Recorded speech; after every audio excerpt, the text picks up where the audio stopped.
Good morning. Bonjour. Ma présentation va être en français, bien sûr. Donc, la présentation que je ferai aujourd'hui, c'est plutôt une réflexion sur les conditions requises pour renforcer les capacités d'absorption des écoles au regard d'une approche systémique en promotion-prévention.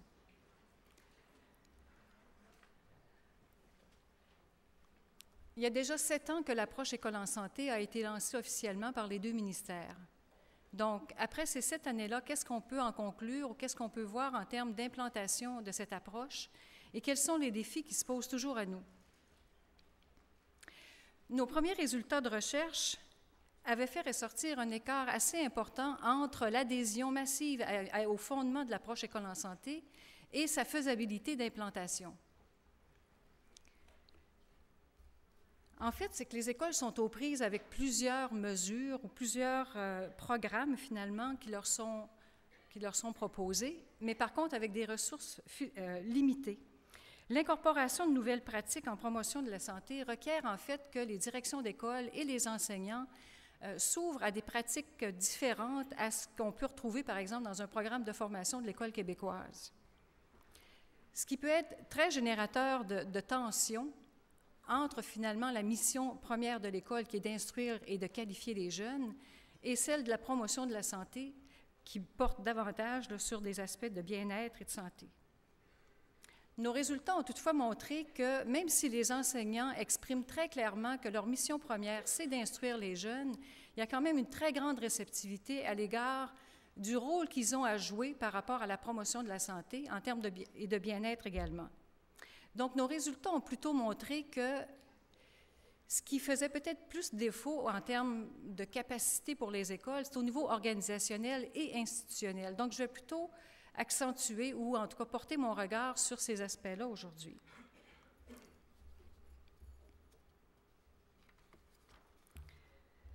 En fait, les contraintes du milieu scolaire en termes de temps et de ressources sont accentuées par certaines décisions prises au palier supérieur. On en a fait état finalement aussi ce matin, que l'on pense à l'offre de multiples mesures dont la gestion intégrée est en fait relayée aux directions d'école.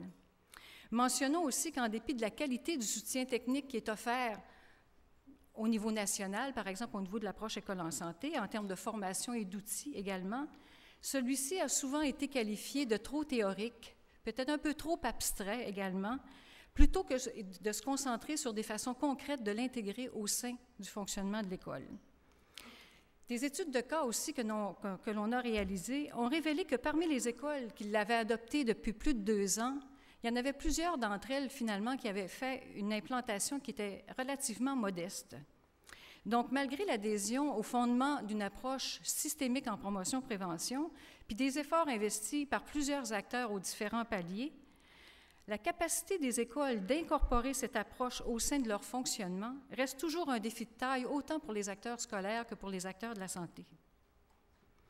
Donc, avant de faire état de quelques pistes de solutions, dont certaines sont en développement, il n'est pas inutile de rappeler brièvement ce qui était à l'origine de l'offre de cette approche-là aux écoles, telle que le préconisait finalement l'Organisation mondiale de la santé. Dans les années 80-90, on avait observé finalement plusieurs difficultés en lien avec la promotion-prévention dans les écoles. Les interventions finalement étaient... Bon, l'école, oui, c'est un lieu privilégié pour faire de la promotion de la santé, mais en même temps, ce qu'on notait, c'est que les interventions de promotion-prévention qui étaient destinées aux enfants étaient surtout de nature individuelle, de courte durée, souvent, compartimentées selon les thématiques, chacune faisant l'objet d'une sollicitation de la part d'acteurs externes dont la majorité ignorait ce que les autres allaient offrir à l'école. De plus, les actions retenues étaient souvent le fruit du bon vouloir individuel. Donc, ce qu'on voyait, c'était des effets limités, finalement, de ce type d'intervention-là. Les résultats de recherche montraient plutôt que les interventions qui avaient le plus d'efficacité avaient une intensité, une continuité, et qu'ils visaient à la fois les jeunes et leur environnement. C'est donc pour dépasser ces limites-là qu'une approche comme l'approche École en santé, qui est une approche systémique, a été proposée, finalement, dans ces années-là. Si on regarde, par exemple, une représentation un peu schématique de l'approche École en santé au Québec, on voit justement qu'elle permettait d'aborder la santé d'une façon globale, en essayant d'agir sur les facteurs clés du développement du jeune et à différents niveaux en s'appuyant sur des interventions efficaces ou prometteuses. C'est sûr que dans ce contexte-là, on voit aussi qu'on parlait d'une approche qui était concertée, donc on voit la concertation entre différents acteurs qu'on conviait finalement à mettre en commun leurs efforts pour être capables de mieux répondre aux besoins des jeunes. Dans un contexte comme celui-là, c'est certain que la planification et la coordination des actions est très importante pour en faire un tout qui est cohérent. Dès son lancement, d'ailleurs, l'approche École en santé a été présentée comme un cadre intégrateur qui pouvait favoriser la complémentarité et la coordination des actions. Ce qui suppose à ce moment-là aussi une démarche de planification concertée qui est en fait un mécanisme central à l'implantation de l'approche dans les écoles. Et d'ailleurs, c'est une démarche qui est jugée très utile par les acteurs scolaires parce qu'elle permet non seulement de répondre aux objectifs de santé, mais également à certains objectifs scolaires, entre autres, par exemple, en appuyant la démarche pour l'élaboration du projet éducatif. D'ailleurs, l'infrastructure de soutien au niveau national s'est beaucoup concentrée finalement sur cette démarche-là, sur la façon d'implanter une telle démarche. Cependant, bien que ce processus de planification soit essentiel, il en faut davantage pour passer d'une vision plus programmatique à une vision plus systémique. En fait, l'approche École en santé a changé notre façon de concevoir, notre façon d'intervenir dans les écoles, mais finalement, elle nous laisse encore sur notre appétit quant aux façons concrètes de l'intégrer dans le fonctionnement puis dans les opérations régulières de l'école.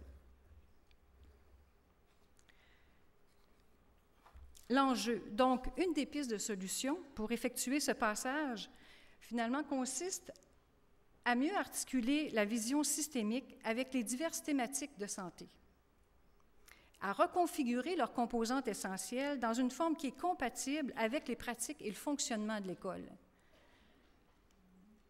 À cet effet, il y a des travaux qui sont en cours actuellement, autant au niveau national, mais dans certaines régions également, de façon à combiner de façon optimale certaines stratégies de promotion de la santé avec celles qui sont au cœur de la mission première de l'école, qui est liée à la réussite des jeunes. Par contre, ce travail-là exige une concertation étroite entre les acteurs des deux réseaux qui possèdent les savoirs complémentaires en termes théoriques, mais aussi pratiques. Ici, l'engagement des instances décisionnelles apparaît déterminant pour soutenir ce changement. En ce moment, il y a certaines écoles qui se sont engagées dans cette voie et qui font preuve de beaucoup de créativité pour traduire cette volonté d'incorporation. Mais ces avancées restent encore fragiles. Comme on le sait, les écoles, oui, elles ont une certaine liberté, mais elles ne sont pas entièrement autonomes quant à leurs orientations et leur programmation. Donc, les orientations ministérielles et le soutien qui peut être apporté autant sur le plan financier qu'administratif ont une influence déterminante sur la marge de manœuvre, dans le fond, que les écoles ont et de leur capacité d'incorporer des nouveaux savoirs. Jusqu'à maintenant, on pourrait dire que l'engagement des instances centrales à l'égard d'une approche systémique en promotion-prévention a surtout été d'ordre symbolique. Nos premiers résultats avaient d'ailleurs montré que cet engagement mitigé, finalement, de la part des instances centrales s'expliquait, entre autres, par une concertation limitée entre ces acteurs, mais aussi en raison d'une conception différente par rapport à la façon de déployer l'approche École en santé. Il faut se rappeler qu'une autre approche systémique, puis Michel Janoz en a parlé tout à l'heure, la stratégie d'intervention Agir autrement, qui était sous la responsabilité du ministère de l'Éducation, avait été lancée quelques années auparavant, ce qui fait qu'on se retrouvait avec deux approches systémiques, indépendantes, portées par deux réseaux, mais dont les fondements étaient très semblables. Donc, malgré nos visites proposer une vision globale et concertée de la santé, du bien-être et de la réussite scolaire des jeunes, il faut admettre que ces visées restaient bel et bien sectorisées, ce qui est encore un peu le cas. Donc, certains indices montrent que la concertation, par contre, entre les instances centrales, ou en tout cas au moins des acteurs qui y sont présents, s'est améliorée au cours des dernières années, ce qui est une bonne nouvelle, en fait, même si elle se situe encore majoritairement dans une perspective par programme, si l'on en juge par les nombreuses mesures avec lesquelles les directions d'école ont à jongler. Et ça, c'est des choses qui reviennent constamment dans les propos des gens aussi, des interventions qui ont été faites de la part des participants. Si ce mode par programme revêt des avantages parce que plus concret, moins complexe, il est également porteur d'un risque plus grand de laisser le milieu et les jeunes inchangés lorsque ces programmes sont de courte durée, ad hoc, peu intégrés dans les pratiques des enseignants et laissés au bon vouloir des personnes en place. La question de la rétention, du réinvestissement des savoirs et donc d'une certaine pérennité, qui est essentielle pour obtenir des bénéfices chez les jeunes, mérite donc d'être regardée de près lorsqu'il est question du choix d'une approche de promotion-prévention dans les écoles et leur milieu.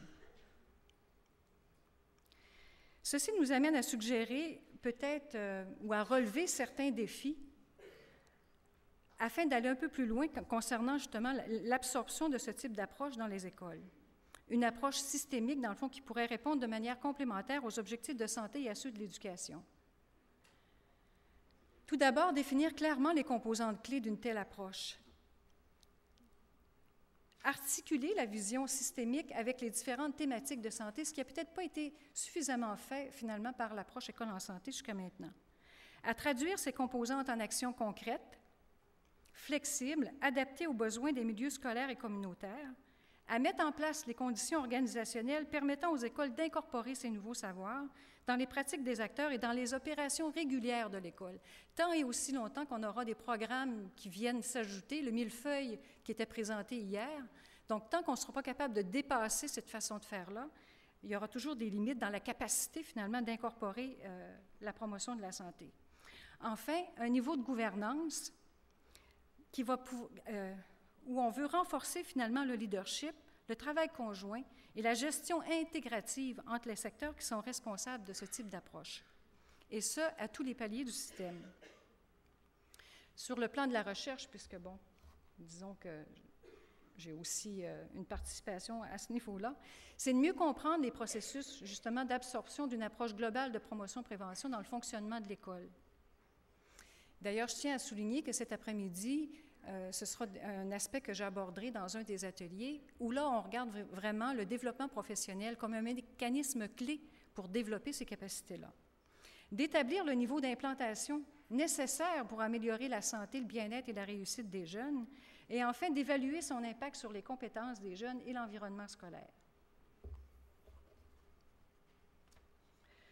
Donc, finalement, je dirais en conclusion que il y a plusieurs travaux qui sont en cours en ce moment pour répondre à ces défis, et ce, à plusieurs paliers. Et peut-être que les avancées qui ont été faites depuis ces 7 dernières années au regard d'une vision plus systémique sont peut-être plus modestes que ce qu'on aurait peut-être souhaité, mais des changements de cette nature demandent du temps, et on l'a mentionné ce matin. Ça demande aussi donc de la patience, beaucoup d'ouverture de la part des acteurs impliqués et de la détermination. Et on devrait ajouter la passion, parce qu'effectivement, si on ne croit pas à ce genre d'approche-là ou de façon de faire, c'est très difficile à ce moment-là de se mobiliser, de travailler dans le même sens. Je pense que le partage des expériences qui ont été présentées au cours du symposium devrait servir finalement à alimenter cette réflexion-là, mais aussi à améliorer nos savoirs, de façon à ce qu'on puisse vraiment être capable d'intervenir de façon plus efficiente et plus efficace pour offrir aux jeunes vraiment des milieux propices à leur développement, et ce, à tous les niveaux. Merci.